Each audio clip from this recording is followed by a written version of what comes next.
को मालूम है, उत्पाद विभाग के सिपाहियों की नियुक्ति प्रक्रिया और शारीरिक दक्षता परीक्षण जो है वो 22 अगस्त से प्रारंभ हुई थी। उसमें दिनांक 2 सितंबर तक 7 केंद्रों पर ये बहाली हो रही थी। उसमें 12 अभ्यर्थियों की दुखद मृत्यु के पश्चात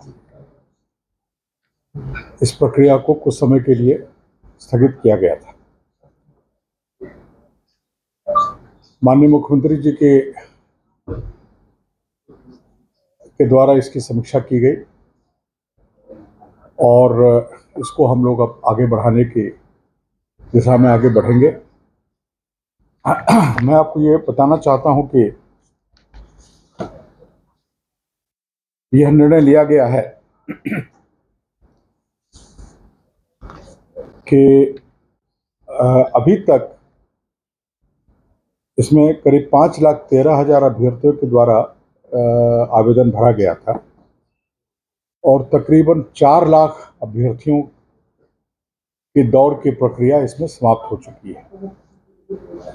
उस 4 लाख अभ्यर्थियों की दौड़ की प्रक्रिया में एक्चुअल जो अटेंडेंस हुआ है, जिन लोगों ने एक्चुअल दौड़ में जिन लोगों ने हिस्सा लिया है वो तकरीबन 1,87,704 हैं। ये 4 लाख तक के करीब रोल नंबर तक की दौड़ हुई है और रोल नंबर नहीं, मतलब 4 लाख संख्या में दौड़ हुई। रोल नंबर तो आगे पीछे हो सकता है, जिसमें 1,87,704 लोगों ने दौड़ में हिस्सा लिया है और जो सफल हुए हैं दौड़ में और चेस्ट नापी के बाद जो उनका भरता था वो 1,17,031 लोग अभी तक सफल हुए हैं। अभी तकरीबन 1,13,14,000 की दौड़ अभी और बची हुई है।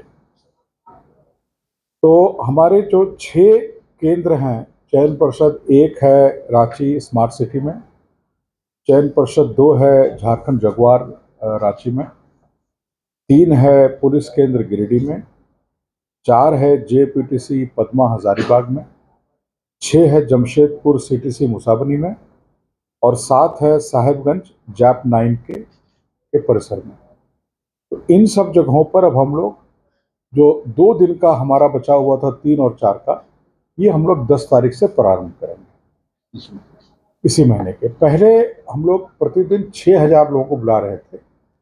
अब यह निर्णय हुआ है कि प्रतिदिन 3,000 लोगों को हम लोग सभी केंद्रों पर आमंत्रित करेंगे। तो जिनकी दौड़ 3 तारीख को थी, 3 सितंबर को थी, वे अब 10 और 11 को, पहला 3,000 10 तारीख को, अगला 3,000 11 तारीख को दौड़ेंगे। जिनकी दौड़ 4 तारीख को थी अंतिम दिन, वे अब 12 और 13 को दौड़ेंगे। तो ये 6 केंद्रों की बहाली जो है ये 13 तारीख को हम लोग समाप्त कर चुके हैं। उसके बाद हमारा बचेगा पलामू का चियाकी केंद्र। तो यह निर्णय लिया गया है कि पलामू के चियाकी केंद्र में जिन लोगों की दौड़ बची हुई है उनकी दौड़ अब पलामू में नहीं करके उनको शेष जो 6 हमारे जगह हैं उन 6 स्थलों पर उनको डिस्ट्रीब्यूट कर दिया जाएगा।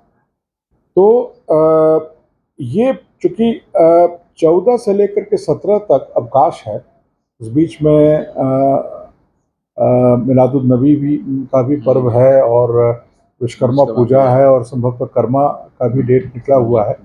तो इसलिए 14 से 17 हम लोग कोई बहाली नहीं कर पाएंगे और 17 को तो विश्वकर्मा पूजा के दिन तो गाड़ियों का आवागमन में भी बाधित रहता है। तो 18 नहीं, 19 और 20 को जो पलामू के जो लोग बचे हुए हैं, पलामू में 42,000 लोगों की नियुक्ति अभी बची हुई है, उस नियुक्ति को शेष 6 केंद्रों में 19 और 20 तारीख को संपन्न किया जाएगा।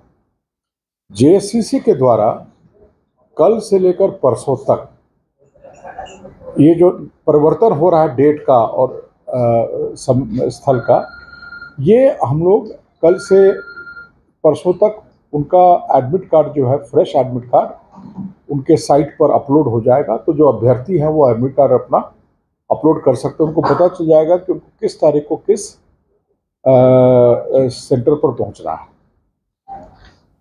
इसमें 2-3 चीज़ और मैं बताना चाहूँगा कि हम लोगों का ये प्रयास होगा कि 8, सवा 8 के बाद हम लोग दौड़ नहीं करें। मतलब हम लोग 7, साढ़े 7 तक सारे जो अभ्यर्थी उस दिन, जिनको 10 तारीख को दौड़ना है, जिनको 11 को, जिस तिथि को जिनको दौड़ना है, हम लोग की अपेक्षा रहेगी और हम लोग इस बात को प्रेस ब्रीफिंग में भी दे रहे हैं और नोटिस में भी सभी जगह देंगे कि वो लोग अभ्यर्थी 7, साढ़े 7 तक अपने केंद्र में निश्चित 7 बजे तक पहुंच जाएं।